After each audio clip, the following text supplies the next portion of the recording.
You are now listening to Nexxlegacy Radio, a radio station for the people. What's happening? Your man Branded in the building. I'm ready. I don't know about y'all, but I'm ready. I don't know if y'all culture heads is ready, but I'm ready. And since I'm ready, it's my job to get you guys and girls ready tonight. And what's happening, people, seem like your man Brand has been under a long hiatus from doing radio, so I've been itching to do a radio show tonight. I'm glad everybody here chilling. You know what I'm saying? We got a real good show for y'all. We got a real historic show for y'all. My boy Jerry Heller, one of the founder, creators of NWA, is back. He did a show about a year and a half ago, which was real dope.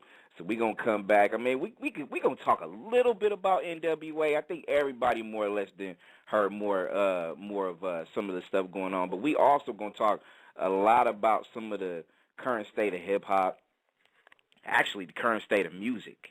And some of the things that I definitely want to touch on with Mr. Heller is just where is this thing that's called hip-hop, where is it going?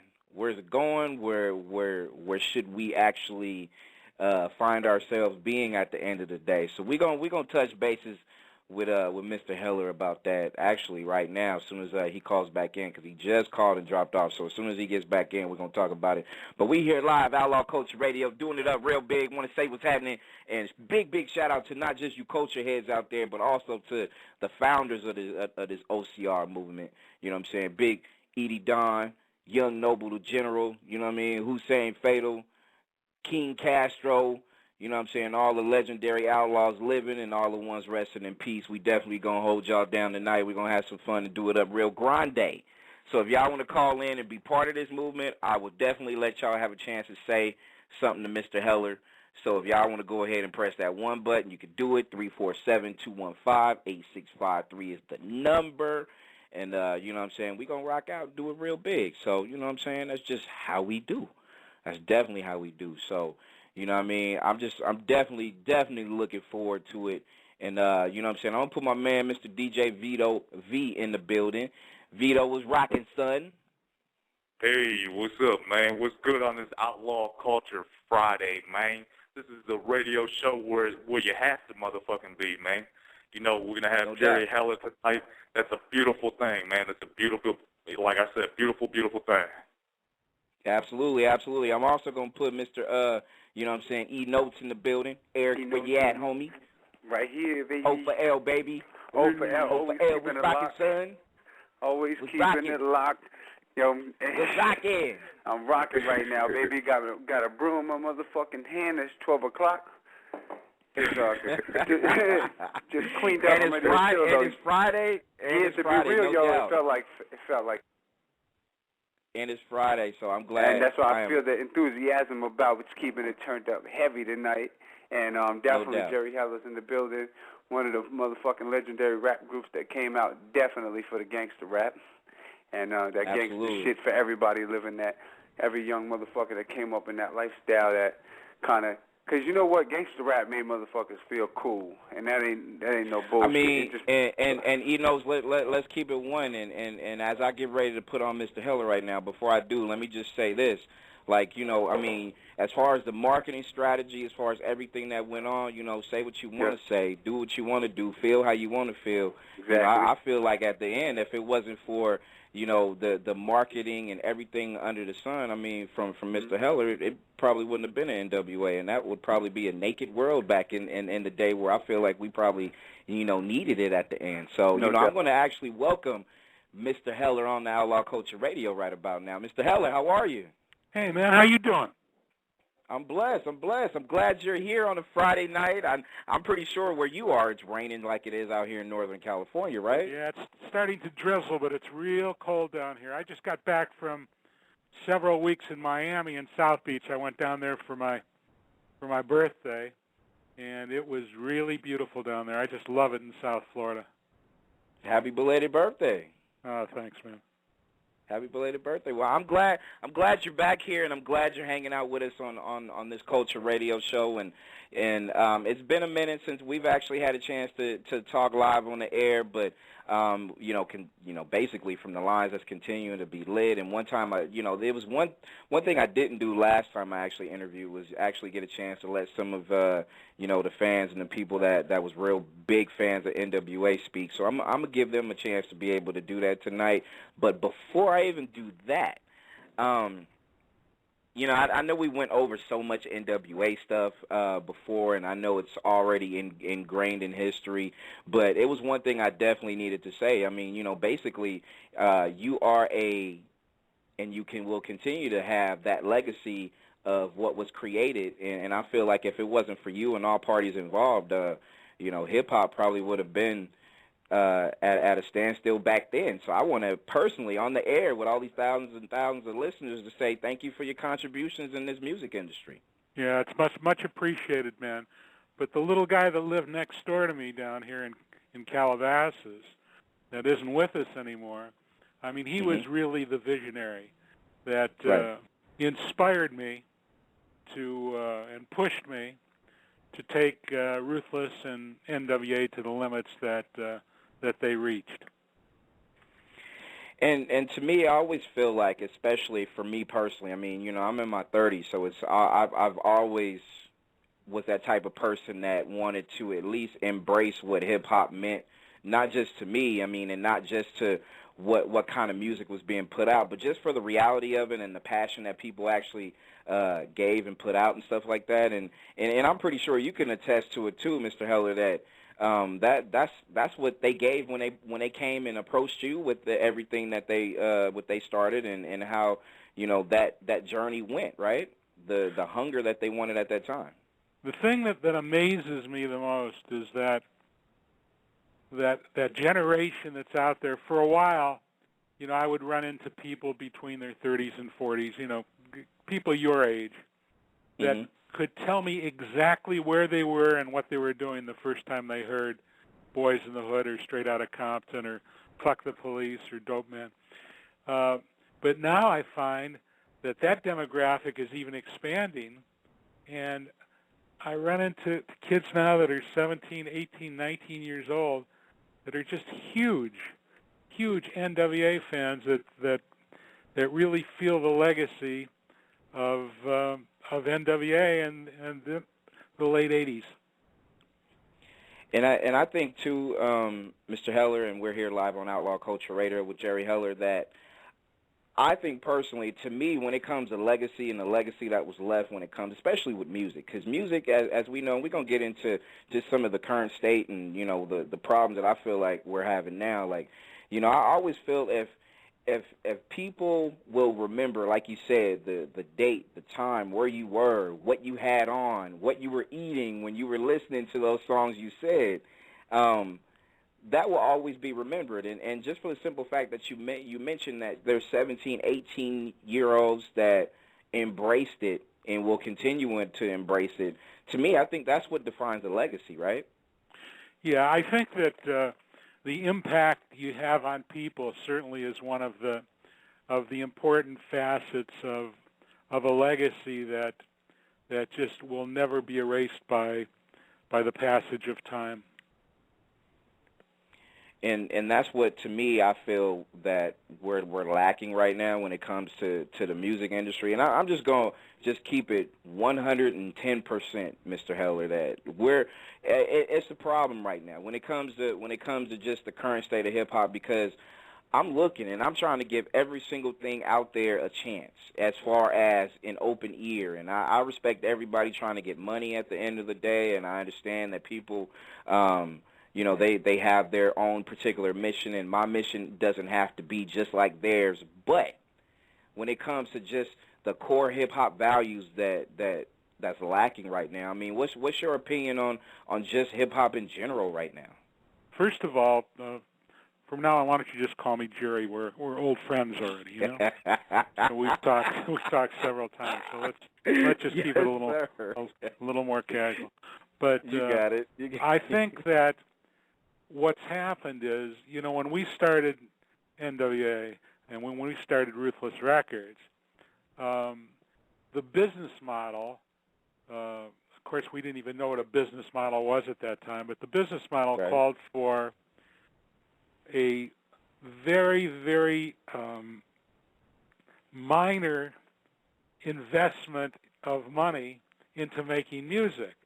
And when you had guys that were making records in their mother's garages with, those little Casios that you could buy at Toys R Us. Right. It just got to the point where, actually the tape would cost more than the studio investment itself. So right. when if you did something that you didn't like, you just erased it and just just recorded over it. So right. when you're doing something like that, I think that is part of what I call the economic integrity of hip hop and of gangster rap.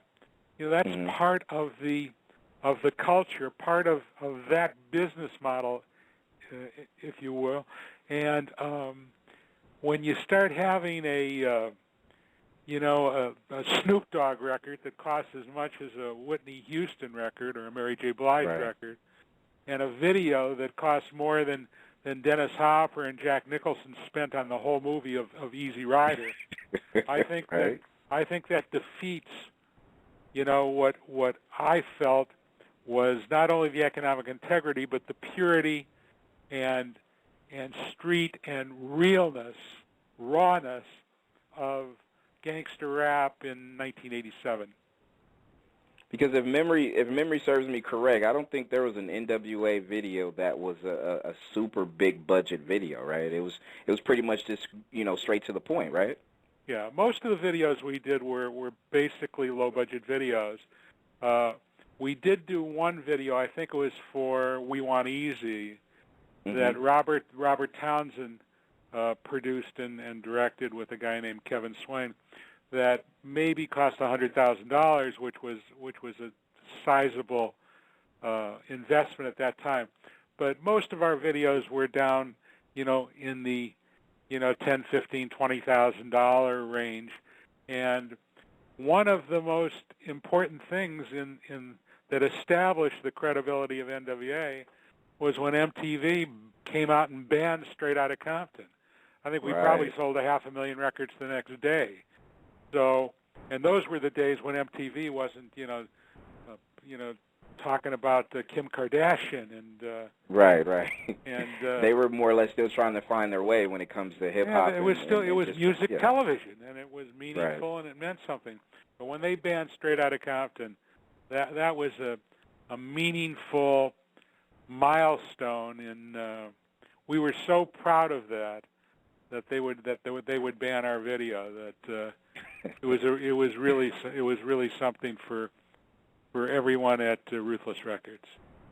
And I feel like you can ban it, but you can't stop the words that was actually being put out. So it got everybody curious, more or less, to literally see exactly what was going on, not just on this side of the coast, but also in every other ghetto and every other hood. Doesn't matter if you were in the suburbs or anything like that. The curiosity just kind of got to the point where it overflowed, and basically there was that era, that phenomenon that just kind of touched bases on everybody's lives. And one of the things I want to ask you too is, because I feel like when it comes to your knowledge in this business, I mean, you're ranked right up there with everybody else that's been in, not just from the years that you've actually done this, Jerry, but just also all the time, the effort, the highs, the lows, everything in the middle. Why do you feel like, or why is it, well, this is just my opinion, but why do you or anybody else feel like, especially the record labels nowadays, and, a lot of people will blame the internet, or a lot of people will blame the illegal downloads. I know that's part of it, but why do you feel, or why is it the assumption that people will think that, the record labels itself are literally becoming extinct?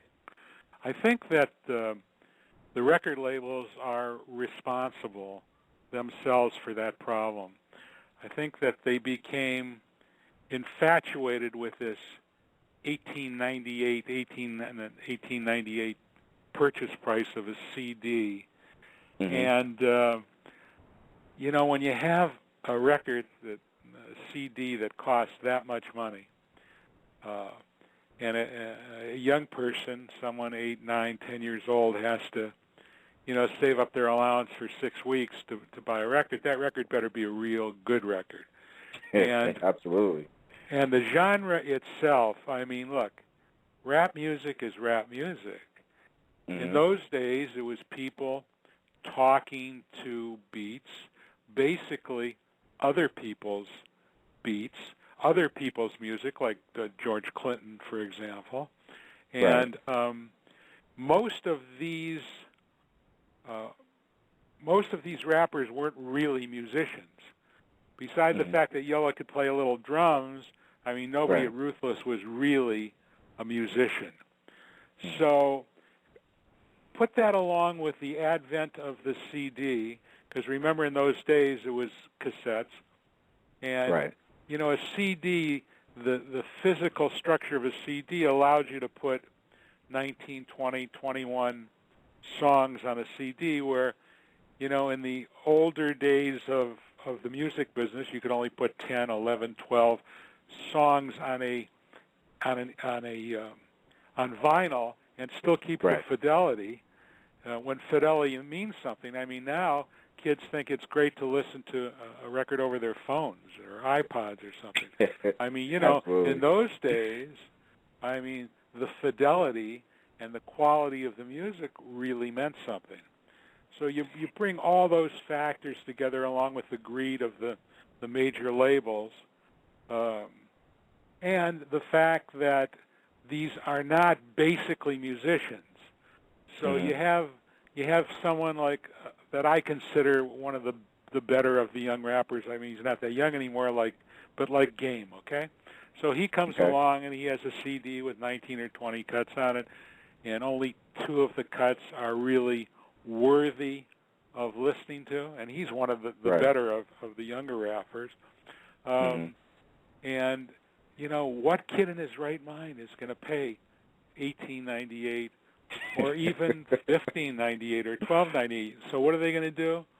Along comes Steve Jobs, down just a little south of you guys down there in Silicon Valley, and he starts iTunes, and you can buy a CD, a single for 99 cents or $1.29 or what, I think it was 99 in those days. And it sort of takes the fun out of listening to a story. Now remember, the really great gangster rap groups, and to me there's only 2. Politically it was Public Enemy, sociologically it was NWA. So they had, I think that Straight Outta Compton had 19 cuts, okay? Of those 19 cuts, all 19 cuts were produced by Dr. Dre. Straight Outta Compton told a story. It had continuity. One song led into another song. One rap led into another rap. And the same thing with Public Enemy. Now, as much as I love West Coast and I love NWA, I got to feel that politically, Public Enemy certainly was an important force, important factor. They just didn't have the advantage that Ruthless Records had. Ruthless Records had something that nobody else in the history of our hip-hop has ever had, and it's a guy named Andre Romel Young. And, when you have Dr. Dre producing every track that ever came out on your record label, and you have guys like Eazy-E and O'Shea Jackson and Yella and MC Ren doing the lyrics and rapping, plus with the political instability of that era, the time was just right to recreate what really was happening in San Francisco in the 60s. I mean, I'm a child of the 60s. I grew up with Jack Kennedy. I grew up with Teddy and Bobby Kennedy. I grew up with a president who was a crook, with an unpopular war in Vietnam. I mean, I grew up with, I'm not talking about the Kennedys, of course. I'm talking about Richard Nixon.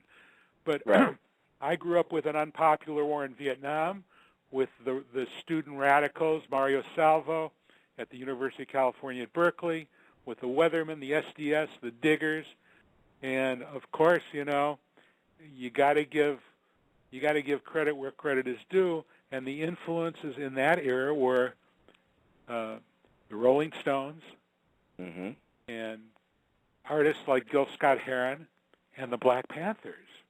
Right. So when you have those kind of influences recreated again by Public Enemy and NWA, a generation later, it just was, the time was right. Hip-hop has been there a long time. Hip-hop isn't just music.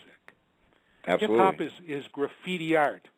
Another San Francisco native, Jeffrey Chang, wrote a book called Can't Stop the Music, which I feel is the definitive. It's the definitive book on hip-hop. My book tells great stories, and it's great, and I love it, and I'm proud of it, and, it's a testament to Eric Wright. But, Jeffrey Chang, I teach college at UCLA, and I teach a couple of courses. I teach the Hip-Hop Nation from Kingston to Compton. I teach the History of Rock and Roll at UCLA, and I use Jeffrey Chang's book as a textbook, along with Don Passman's book, All You Need to Know About the Music Business, and my book, Ruthless.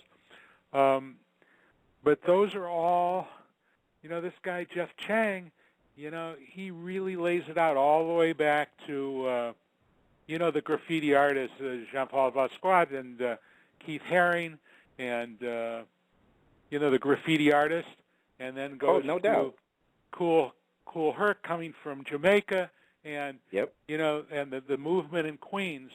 And, I was there for that, although I never could really get into East Coast rap because being an old rock and roller, look, I was involved with the Grassroots and the Guess Who and Elton John and Pink Floyd and Journey and other San Francisco group, Lee Michaels, guys like that were very melodic. Okay, to me, the music coming out of Hollis, Queens was not musical. And then I hear what's happening at this little pressing plant down in Old Hollywood called McCullough Records, and the people that were pressing there, Ice-T, the L.A. Dream Team, the World Class Wrecking Crew, Egyptian Lover, Bobby Jimmy and the Critters, Timex Social Club, who were, of course, that's Jay King from San Francisco again. But I hear all these guys that are pressing down at McCullough Records, and these are all basically very melodic kind of music. When you listen to the early rap of West Coast rap from here, Rockberry Jam, In the House, by the L.A. Dream Team, Timex Social Club, Rumors, Bobby Jimmy and the Critters. When you hear Egyptian Lover, Egypt with Rodney O and Joe Cooley, when you hear these records, and then you got the World Class Wrecking Crew. And Alonzo Williams, who is the founder of the World Class Wrecking Crew, I always say that the World Class Wrecking Crew were the Temptations of rap music. They were choreographed, and they dressed, and they wore glitter and makeup, and they were cool, and they were the Temptations of rap.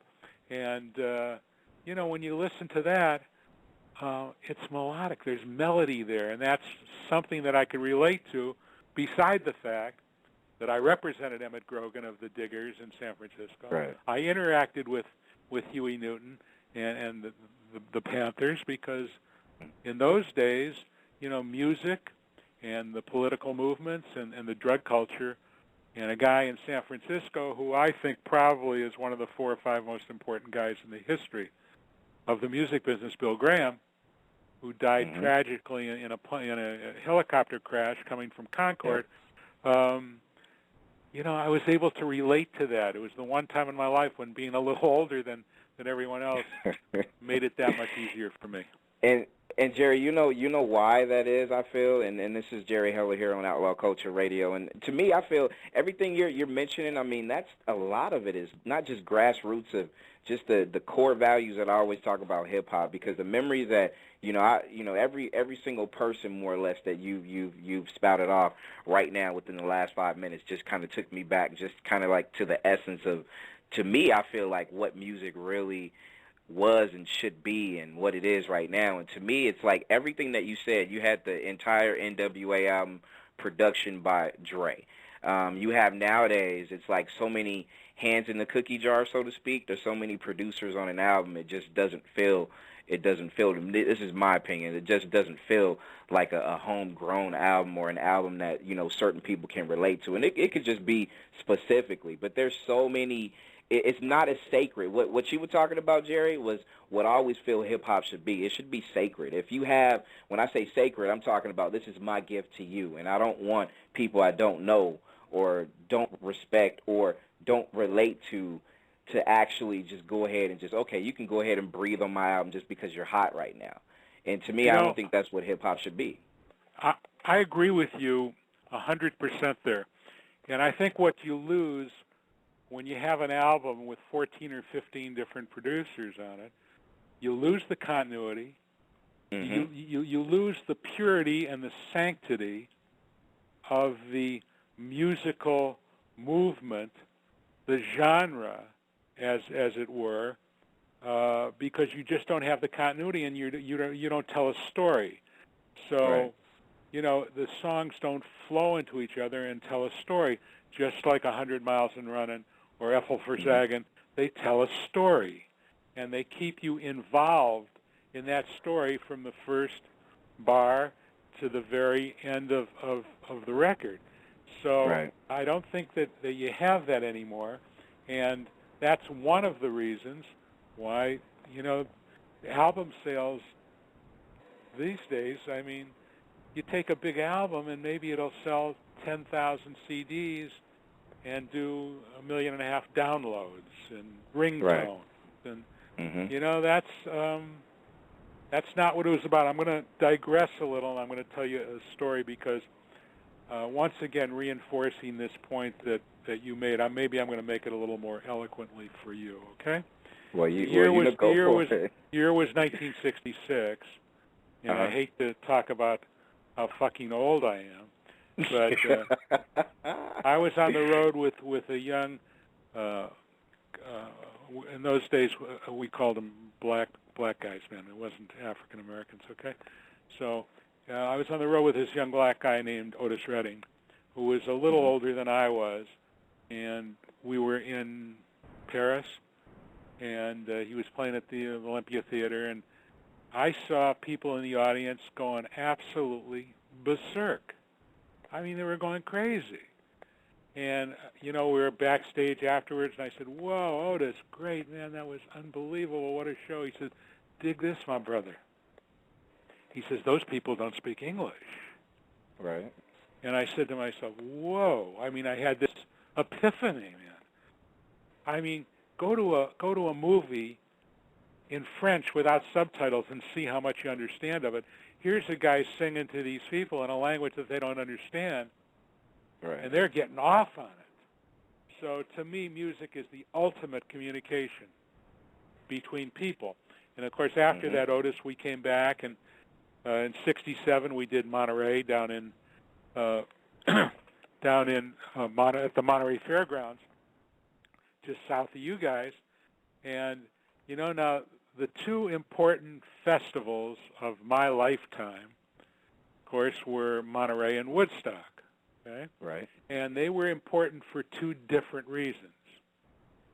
Monterey, first of all, Woodstock, you're talking about 500,000 people, and you're talking about the greatest rock and roll acts in history. And that was the first time that rock and roll acts were able to relate, to have the youth of America relate to them, the counterculture relate to them, in a way that became meaningful both politically and sociologically. Now, we go to Monterey, okay? Now, I'm in Monterey, and you got Janis Joplin, Jefferson Airplane, the Mamas and the Papas, Otis Redding. I mean, everybody in rock and roll was there. Joan Baez, I mean, all the folk rock protest singers, everybody. The most incredible thing, and I'm just going to digress once more, Woodstock made the rock and roll movement important worldwide. Mm-hmm. Monterey did something totally different. What Monterey did was show guys like Clive Davis, David Geffen, Mo Austin, Joe Smith, Bob Krasnow, Jack Holtzman, Jerry Heller. It showed us that not only was this a great socio-political movement, but it was business, man. And Bill Graham, who was the stage manager of the San Francisco Mime Troupe, Chet Helms, who ran the Avalon Ballroom, see, they were just hippies, man. We were hippies. Now guys like Clive Davis wearing fucking $1,000 suits and $800 pairs of shoes, okay? Could see what it was to get down with people like Janis Joplin and have it mean something business-wise. And the minute that guys like Clive Davis decided they wanted in, then it changed the face of rock and roll. Now, you want to know the most incredible thing about Monterey? And I was there, man. And I was at Woodstock. You want to know the most incredible thing about Monterey? What was that? There were 7,200 fucking people there, man. Not 500,000. There were 7,000 people in this little fucking fairgrounds, who didn't know what was going to happen, who came and saw The Who and Jimi Hendrix burn his guitar, man. 7,200 people. It was the shot heard round the world. It was the Boston Tea Party of the music business. So now we have, something totally different happening in America. And it all happened, on the West Coast in this little fairgrounds in Monterey, and back east on Max Yasker's farm in Woodstock. And on one coast it was 7,200 people. On the other coast it was 500,000 people. And that was really... It's funny how, Jerry, life changes. It doesn't matter how many people, like you said. It could be 7,200 or it can be 500,000 in different locations, different coasts. That effect or how things were, just, like you said, it's a life changer. And I heard about it, I wasn't around, just going back through music history. It's kind of like, what you're saying is what I'm pretty sure a lot of other people took away from it as well. I mean, it was a life changer in a sense, but also it was a motivator too, right? It absolutely was. It energized a whole generation. It energized Haight-Ashbury, Flower Power, the Summer of Love, the Diggers. I mean, it energized all of those people and invigorated. I mean, people came from all over the world to see what Haight-Ashbury was. They came from everywhere. And the Dead in the Airplane lived there. The Fillmore Auditorium, which only held 3,500 people, became the cultural center of music in America. And I mean, just to give you an analogy, okay? So now it's 1987, and Easy plays me Straight Outta Compton, plays me Boys in the Hood, and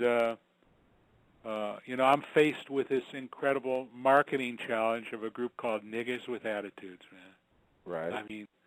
I mean, how do you think white middle-class America felt about that, huh? So I'm thinking to myself, I said, you know something, man? This is a combination of the Stones and Gil Scott-Heron and the Black Panthers all rolled into one. For the first time in America, it's going to tell middle-class America the angst of our inner cities and what it's like. It's not going to espouse it like all the critics of early gangster rap, would like to say, oh, man, they're talking about bitches and hoes. And hey, man, they're not saying that's what you should do. What they're saying is, hey, where we grew up, this is our reality. Absolutely. This isn't what we're telling you to do. We're just telling you what the fuck it's like. Okay, this is our life. This is our life where we grew up. I remember the first time Easy, took me down to Compton and taught me how to drive in Compton, man. He said, okay, now. Oh, my gosh. When they see you, if you're driving down in your nice car, man, and a guy lays down on, in the street in front of you, just floor your car. You can't stop, man. Don't ever, I picked up one of his girlfriends at the airport, and we're driving back to his mother's house in Compton, and I go to pull in the driveway. He says, don't ever pull in a driveway here. He says, you can't do that, man. They block you in that driveway, and then it's all over. So, he taught me about the reality of what his life was like, and it was an eye-opener for me, although I got to tell you that I grew up on the same block in Cleveland, Ohio that Bone Thugs and Harmony did. I carried a gun when I was 11 years old, and, I grew up in a very, very hardcore, tough place. So, but this was like, nothing that I had experienced in a long, long time, because, see, rock and roll wasn't like this. Rock and roll was about drugs. Look, the road manager of the Grateful Dead and the Jefferson Airplane, this guy Owsley, Augustus Owsley III, from a 17-mile drive in Monterey, from a rich family. I mean, this guy was the chemist that really invented LSD. Okay, so on October 6, 1966, when they outlawed LSD and made it illegal, he just changed the chemical formula and manufactured, and then kept changing a window pane, the orange lightning, whatever. He just kept changing it and kept changing, adapting the drug to get around the laws of... to get around. Right. So now to give you an analogy, I'm going to finish up on Otis Redding for a second, So he blew everybody away at Monterey, just like the Who did, and just like Jimi Hendrix did, and just like the Mamas and Papas did. He blew everybody away. Then I talked Bill Graham into playing him at the Fillmore in San Francisco, which he just killed everybody. I mean, killed everybody there. And then, of course, he was in that plane crash and died, Here's this incredible musician from Macon, Georgia, and Muscle Shoals, Alabama, down there, and who had wrote all these great songs. I mean, Otis Redding wrote "Respect" for Aretha Franklin. I mean, one of the greatest songwriters of all time. I mean, his songs are not too many people knew that either. Not a lot of people.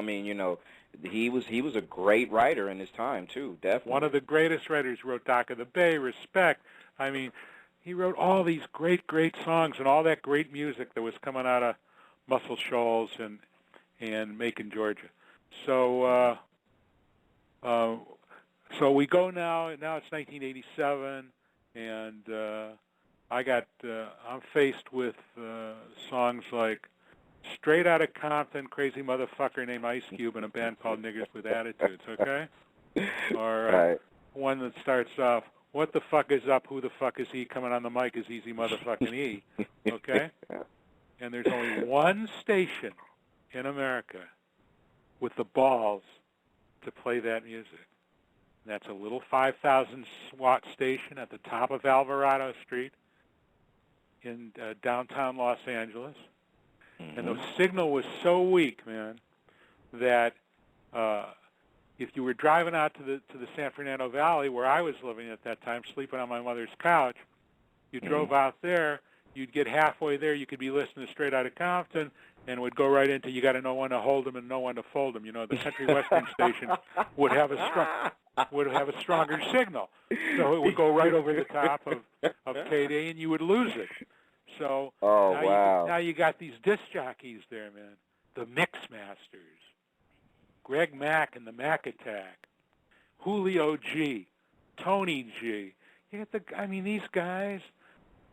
I say that along with 4 or 5 other factors, here's a station, man, that's the only station in America playing gangster rap. Hey, man, You know, every night when I go to bed, I think about my friends, Julio G and Tony G and Greg Mack, and think about the contribution that they made to the music business as we've known it since 1986. And they were probably making, $300 a week, I mean, Right. these guys are really the unsung heroes of gangster rap, and nobody but me ever gives them any credit at all. And I'm Right, still because, friends with all of them. I talk to Greg Mack all the time. I talk to Julio G all the time. I talk to Tony G all the time, man. And and the radio portion of it, Jerry, this Jerry Heller on Outlaw Culture Radio is that was important to the success of NWA. I mean, you had that one place people can be able to listen to, and you know how it was back then. I mean, if a lot of people liked it, it was played again, and it was played again. See, today radio doesn't again mean and again. Okay, radio means Absolutely. nothing today. Okay, Yep. then it was everything. Yep. If you couldn't get airplay, how could you spread your message? How could you spread the word without radio? Well, there were some other factors that were happening then. For the first time ever, cell phones were cheap enough so that everybody started to have one. So you talk to somebody anywhere in the country, and you'd be listening to your car radio, and they'd say, "What's this? What's that you're listening to?" So you had an inexpensive mode of transmitting these thoughts. Also, the malls, for the first time, were becoming the social center of America. Yep. Malls and swap meets became the social center of America. So you had this exchange of ideas, not in churches, not in at baseball games. You had it in the malls, man. Everybody went to the mall, and you had this exchange of music and ideas. Everybody went to the swap meet, and you could buy mixtapes for $3, $4, $5. The Rhodium in Los Angeles, and Steve Yano, and we were selling records to these guys out of the trunks of our cars. And this movement was started as a grassroots movement, and that's why I say that today we've lost that purity. And I blame guys like Jimmy Iovine and guys like that have made this beautiful, pure musical movement into just another part of a business plan, a business model that your stockholders are going to vote on. That isn't. To me, that isn't what gangster rap was about. Do you feel like this culture is slowly dying? Is it dying a slow death because of exactly what you said, the floundering record companies, the lack of a connection that a lot of people, the storytelling that's no more like it used to be. One thing I always believed in, Jerry, was especially during the early days of hip hop and probably somewhere it kind of lost its way, maybe in the 90s or something like that, late 90s and the 2000s, that the storytelling was perfect. The baton was passed more or less. There was a lot of artists that helped other artists and so on and so forth, and it just seems like now it's a whole different deal. But do you think it's dying a slow death right now? Yeah, I'm going to give you one short example. The album Straight Outta Compton, which the L.A. Times, not exactly the bastion of liberalism and of the Western world, called Straight Outta Compton the most important album of the second half of the 20th century, and Sgt. Pepper number 2. And we cut that album for $12,000. We cut Easy Does It for $8,000. So, is rap dead? Yeah, I think it's dead. And I think, and I hate to say this because to me, I've seen them all, man. I've seen Pharrell and the what did he call he and the other guy? What did they call the Neptunes? And I've seen all of these producers come and go. But you want to know something? And this guy is no great friend of mine.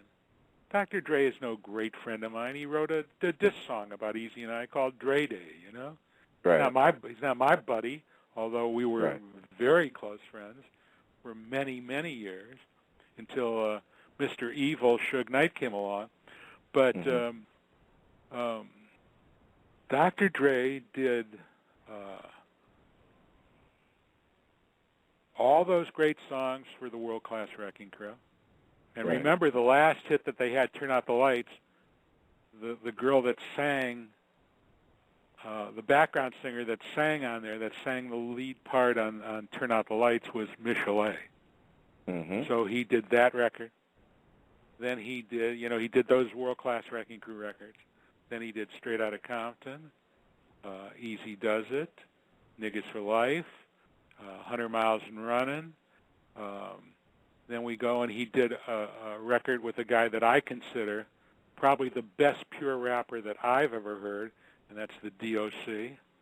Nobody does it better. He did the Michelet record. Then we move along even after the records that he did for Ruthless, and he did The Chronic, and then he did Eminem, 50 Cent, The Game. I mean, this guy, this isn't like Pharrell, who was a big writer and producer for 2 or 3 years. Now it's 2000. Now it's 2010, and nobody has come close to amassing the kind of body of work that Dr. Dre has done. And like I say, he's not my buddy, you know. I see him on the street, you know, we nod to each other, and that's about it. But you give credit where credit's due. I mean, I got to. I mean, his body of work speaks for itself. Absolutely. But the thing that really frightens me now, which is the same thing that frightens him, is, you know, that they're dropping Detox. Is that what they're going to call it, before Christmas? Yeah, Detox, right. Now, I heard the first single, and that's the single that he did with Akon. I mean, give me a fucking break, man. I mean, Dr. Dre needs Akon to. I mean, Dr. Dre did The Chronic. Dr. Dre did Straight Outta Compton. Dr. Dre did 50 Cent. I mean, this guy's the greatest producer of this entire era. And see, Jerry, that kind of brings me back to what I was saying before, or what we were talking about before, as far as let this culture be sacred. You don't have to have 50 million people on your album for it to be a success, or, you know, you come with a story, tell your story, and let the chips fall where they may. And you know, and like you said, it's kind of like Dre doesn't really need Akon. It's, you know, come on now, you didn't need him before. I think that this album will either rejuvenate the business, which I think is a remote possibility, or it's going to mark the end, just like Chinese Democracy marked the end of that era for Guns N' Roses after waiting how many, I don't know how many years for that album to come out with that album, which is pathetic, you know. And you know what? You got a lot of history from that, because that was the same reaction that a lot of people had too with the with the Guns N' Roses. It was like, you know, it's either, you know, and that's funny because, like you said, the body of work from Dre, everything that he's done, and all the collaborations that he was a part of, and it's amazing how this Detox can either, like you said, rejuvenate or crush. One or the other. There's no gray area in this at all, especially nowadays. I know the next single is with Eminem, so probably it'll be, you know, better. And since he does produce Eminem, you know, that's something that's acceptable to me. But you know, we'll see. I have a feeling that this is going to mark the end of the year. This will be the tombstone of rap as we know it. Now, you know, Guns N' Roses, I mean, Appetite for Destruction is one of the great albums of all time, 26 million copies. It's the biggest first album in history, unless maybe that Alanis Morissette or something passed it. But, you know, that's a big record. And, I used, for me, I said to myself, because I knew that NWA had the music, there was no question about it in my mind. I recognized that. My challenge became a marketing challenge.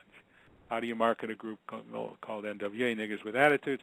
How do you market them to middle-class America, How do you get people in Kansas, Minneapolis, Nebraska, Minnesota? How do you get those people to listen to Straight Outta Compton? And I said to myself, who are the really cutting-edge hip people in America today? And to me, outside of the swap meet kids, I didn't have to worry about the swap meet kids because NWA had those automatically. Okay? Right. They owned the swap meets. Okay? But to get the rest of America, I said, what do I have to do? Here's my challenge here. And I said, you know something, man? Anybody that'll buy a Metallica record, anybody that'll buy a Suicidal Tendencies record, anybody that'll buy a Guns N' Roses record is going to buy an NWA record.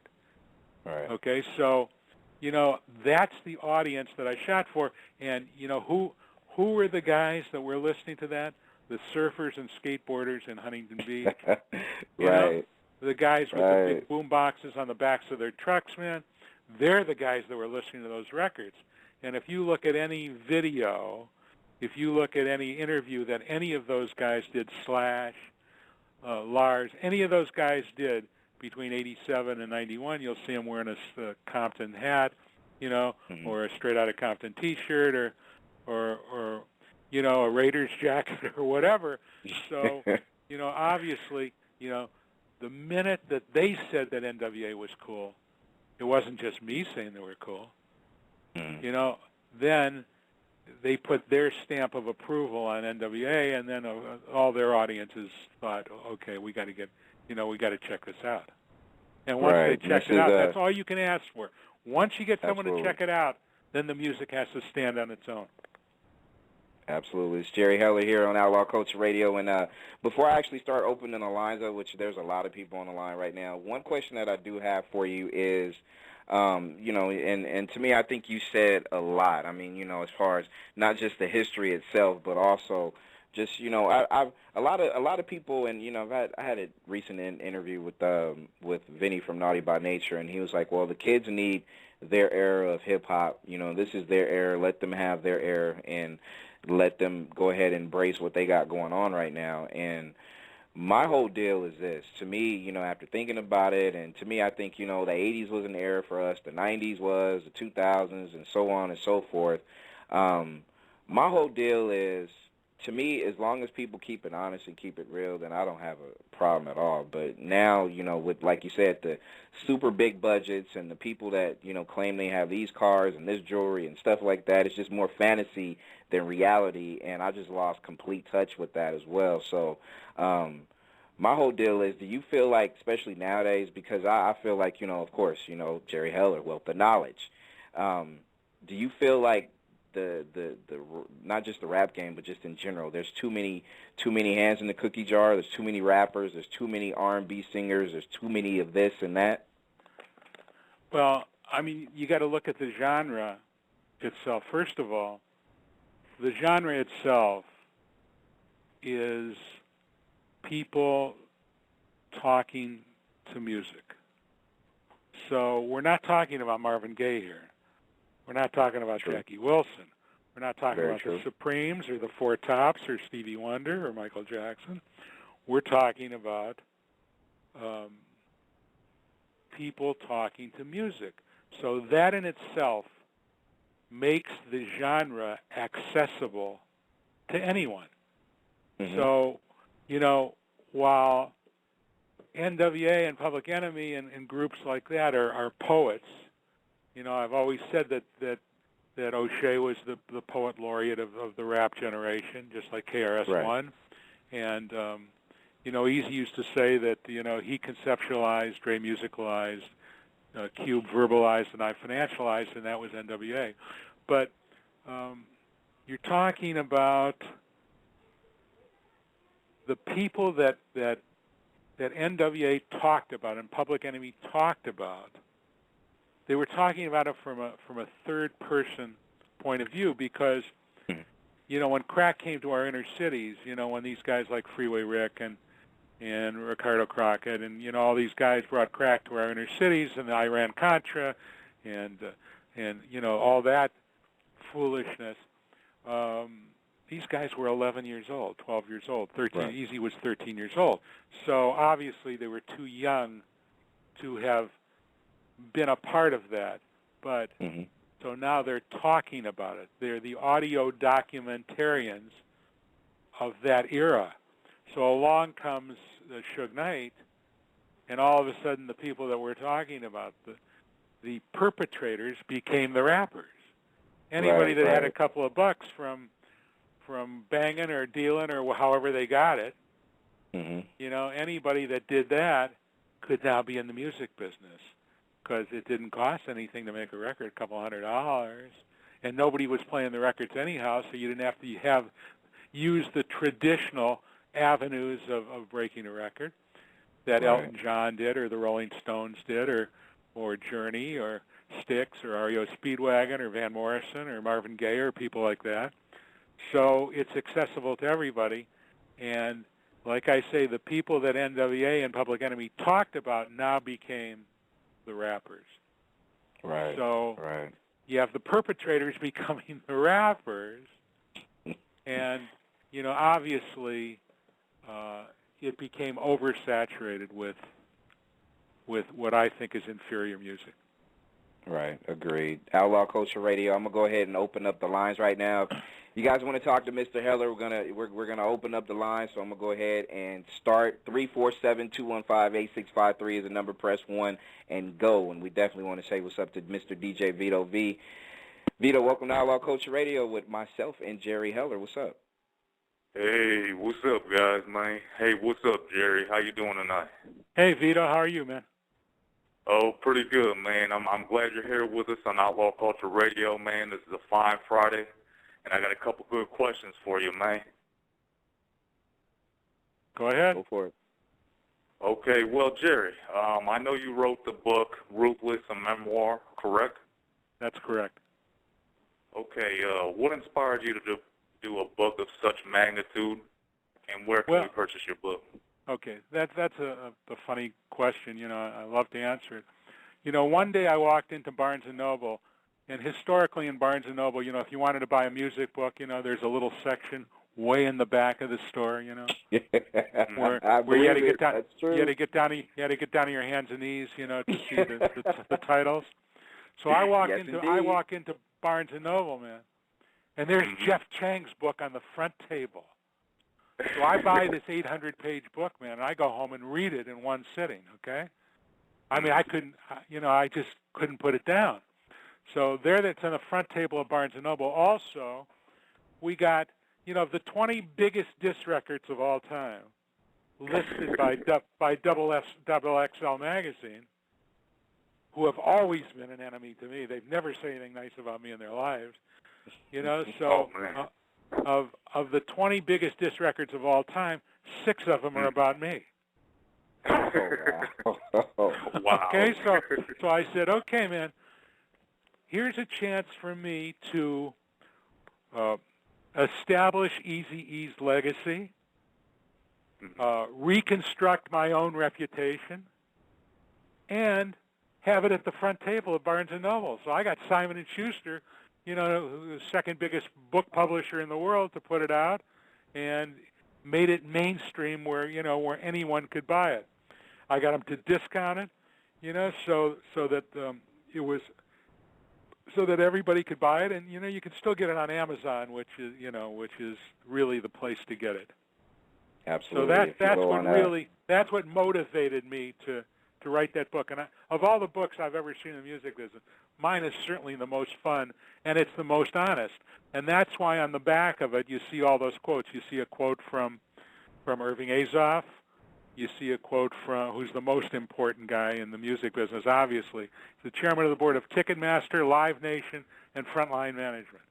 I mean, there's nobody more important than Irving Azoff. And, in 1970, when he was a freshman at college, he wrote me a letter saying he wanted to be in the music business. I called him, I hired him, and flew him to California, and he lived in my house, and became the superstar. I mean, he's managed the Eagles since 1973. So, you know, it's just those quotes on the back. I asked Ice-T for a quote, okay? So he said, I met Jerry Heller and I just didn't trust him. So okay, man, you know, if anyone's going to believe my, hey, that's my dogs, man. Oh. That's okay. That's okay. Okay. Can you hear him? I mean, is that? Hey. Oh no, you're good. You're good. So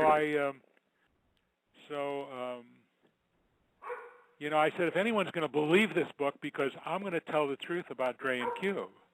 I said, if anyone's going to believe this book, I can't just put the good things on the back. So I put, you know, I put that on the back too. I put on the back that quote from will.i.am. You know, will.i.am, I signed him at Ruthless when he was 16 years old. He had a group called the At-Band Clan, A Tribe Beyond a Nation. He did a video for $1,000 that is one of the best videos to this day I've ever seen.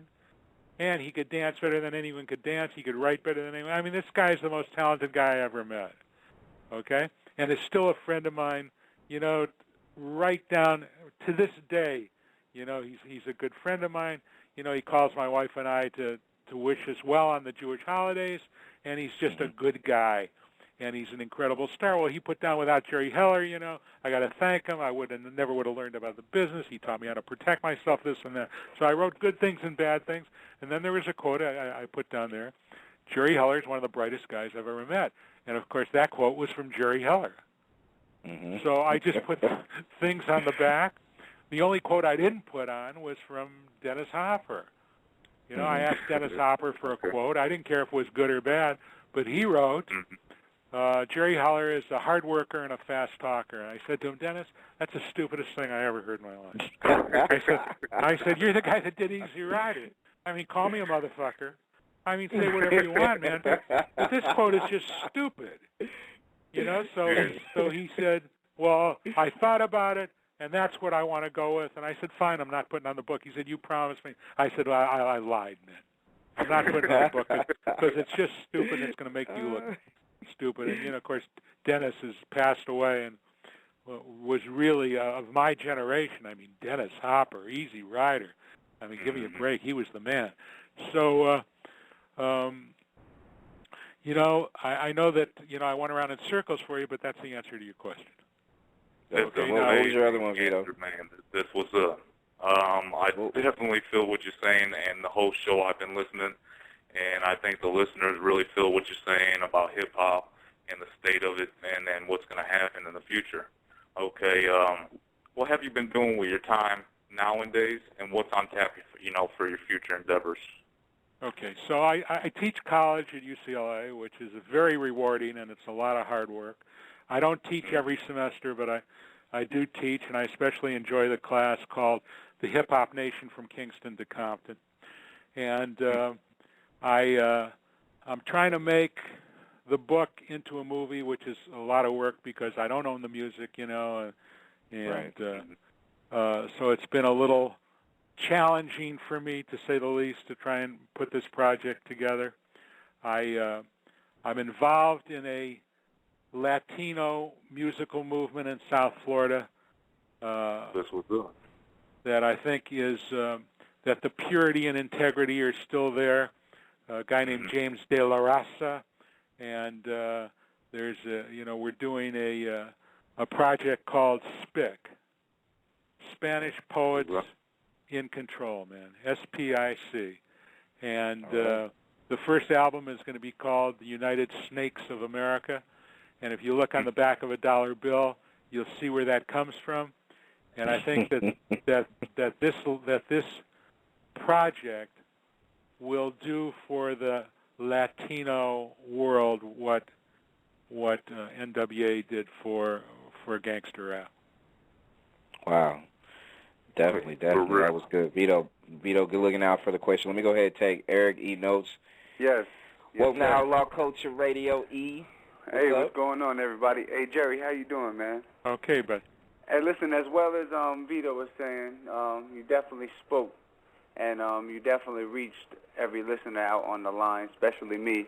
I'm definitely staying focused on what you were saying. And I gotta say, I do respect your character and definitely how your outlook is on everything, especially the whole past of NWA and the whole business world and every name that you mentioned, because a lot of it's brand new, a lot of it's new to me, especially because obviously when you're dealing in that business, you deal with a lot of people, and you definitely learn and you grow in this business, and I can't agree with you more about the feeling and the structure of real hip-hop music, and especially kicking it off with the gangster rap and how NWA did.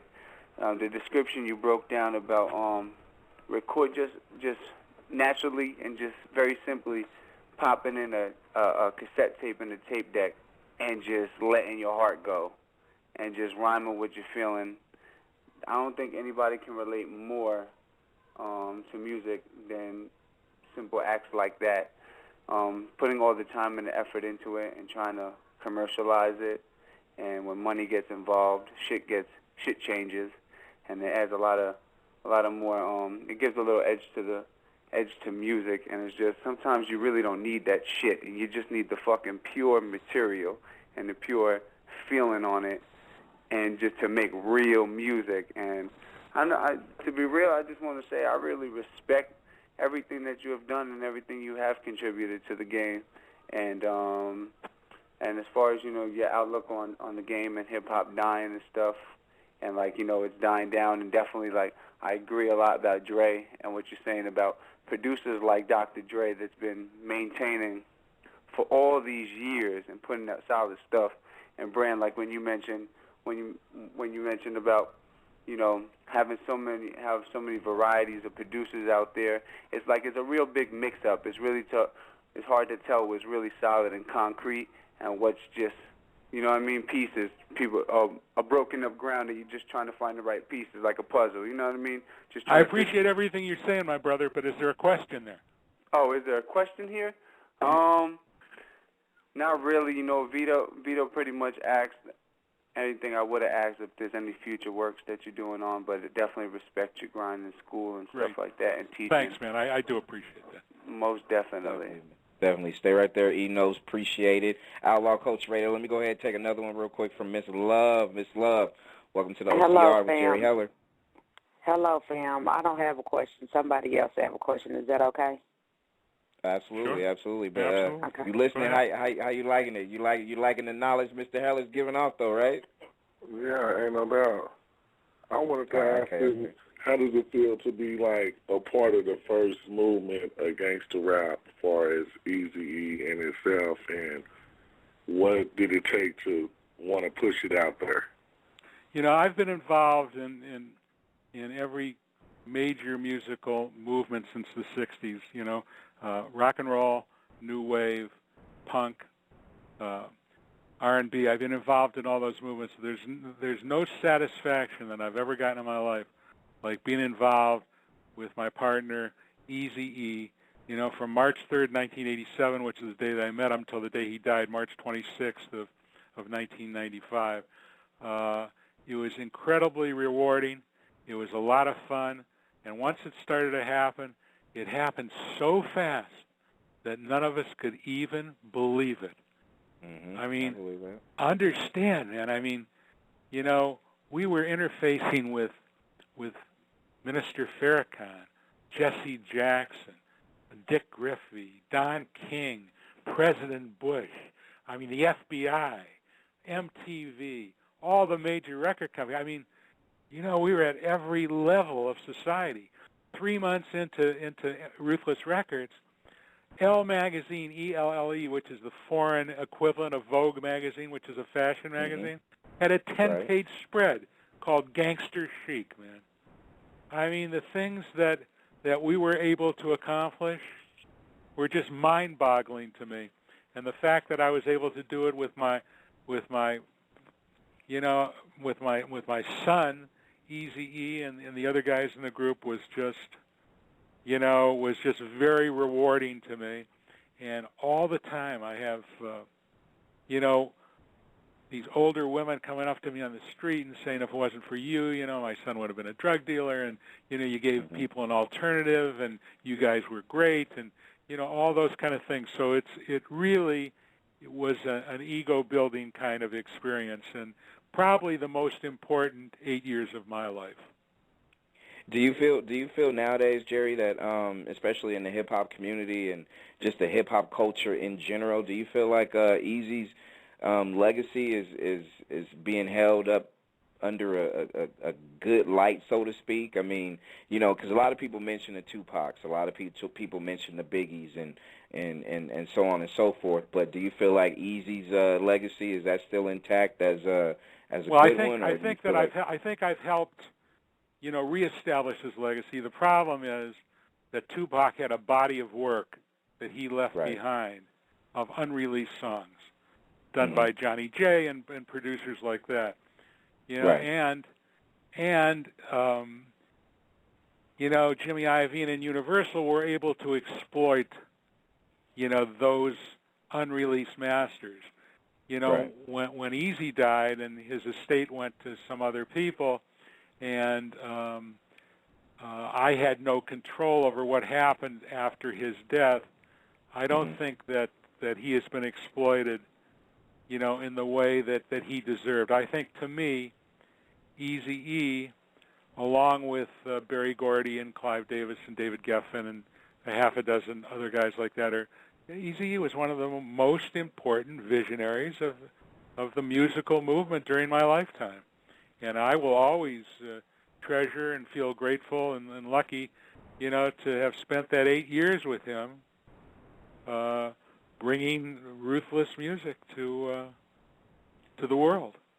I agree. I've always thought that about Eazy, as far as what he was able to bring, to the table. Not just from urban kids like myself that grew up living. Not living that lifestyle, but being around that lifestyle. And to me, he just brought it full circle. Well, you guys did, of course, but, I'm saying, for it to be exactly like you said, Jerry, like poets coming out, like, I understand that because I saw that right down the street, or I saw that a block and a half away. So it made perfect sense. And to me, I think that's something that I feel personally, Jerry, like, there needs to be, the day of his passing or his birthday or something, like, something in the hip-hop community needs to be done more to honor this man's legacy and stuff like that, too, on a lot of different occasions. Remember that the guys that you're looking at now that are the icons of the music world. I forgot. Jay-Z, Puff Daddy. Right. I mean, these guys were, Puff Daddy was a junior A&R guy at Uptown Records, when Ruthless was really in its heyday. So, I mean, he paved the way for, all these guys that have made fortunes in merchandising and absolutely, and other things other than music, that are music related. He paved the way for that, and Boys in the Hood was the first important, inner city black movie. Before that, there was a saying in Hollywood that, that a black movie couldn't do over $35 million. Well, of course, Boys in the Hood, and, surpassed that, absolutely. Yeah, right. Absolutely. And absolutely. I'm going to take one more. I give John Singleton credit for that. Absolutely. I'm going to take one more call. I'm going to take this one from Cuz from the Lou. Welcome to Outlaw Culture Radio with Jerry Heller. Hey, appreciate it. It's an honor and a pleasure to speak to you, Jerry. Thank you. I have a couple of questions. One question is, since you've been around, you're one of the unsung heroes in the business, and you deserve a lot of credit. Since you've been in the hip-hop culture for so long, who is the best rapper that you heard, or in your, in your lifetime that you like? And also, with Tupac, did you ever meet him, or if you have, what was your thoughts of him? Okay, so number one, for me, the greatest pure rapper that ever lived was the D.O.C. There was nobody like him. Nobody could flow. Like he could flow, and with Dre's beats, I mean, Right. unbelievable rapper, and then he got in that accident, of course, and couldn't really speak after that. But quiet, hey, Doug, hey. So, and the second part of your question, what was the second part of your question? Just the outlaw coach about Tupac. Did you ever get a chance to meet him? Yeah. If you have, what was your thoughts of him? Tupac was managed by a friend of mine from Berkeley named Adrian Gregory, who has TNT Records up there and managed Digital Underground. Tupac was a dancer with Digital Underground and was a very close friend of Eazy's and myself. So, you know, the rappers that we really respected up there, we loved Too Short, you know, and we loved Tupac. I think Tupac was different from the NWA guys in the respect that, you know, both his parents were Panthers, man. So he came from his rage. That rage inside of him was legitimate. He wasn't making that up. That's what he grew up with. That's what he felt. That's what he believed. And he was a great poet. He was an incredible, charismatic figure. I had lunch with him. I was wandering through the Century City Mall maybe 2 weeks before he was murdered. And I was wandering through the mall, and he was sitting having lunch with some girl. He said, "Hey, Jerry," you know, we sat down and we talked for a couple hours. He was an incredibly gifted, believe it or not, gentle, bright, nice kid. Adrian Gregory is one of the really best managers of all time. I think he still, you know, lives up there in Berkeley or whatever. And, I just thought Tupac was really something special. Absolutely, absolutely. And, you know, it's you know, of course, the good die young. I mean, he was taken away from us Too Short, Easy, as well as a lot of different people. And, you know, the legacy that they're leaving or they have left behind, I mean, to me, it's, you know, it's going to carry on for, you know, for centuries and centuries, I feel personally. And also, like everybody has said more or less on these lines, your contribution, Jerry, is tremendous. And, you know, like I said, the book, people definitely need to go to Amazon.com right now to go pick it up. Ruthless, a memoir by Jerry Heller. And also, just thank you. Just thank you. I mean, you know, and I've, you know, like I said, it's, you know, reaching out to you has always been a privilege to me. And I just hope I can continue, you know, not just through the holidays in 2011 and for years and years, that I can be able to let, you know, borrow your ear and just kind of either tell you some different things and stuff like that. But I always pay attention when I listen to you speak, because you do have a ton of history, not just hip-hop history, but also every other genre that people can think of. This man has said it and done it all, and I definitely appreciate it, Jerry, from not just from a media standpoint, but also a personal standpoint. Thank you very much. Okay, let me say one thing before I go, okay? Mm-hmm.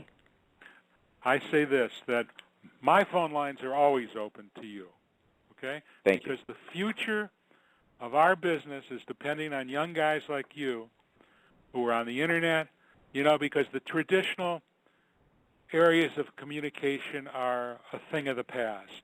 It's right. Guys like you that have to carry the banner. And I say this on behalf of my partner, the little big man, Eazy-E, and Jerry Heller. I thank you, because it's you that we have to count on to carry the torch from now on.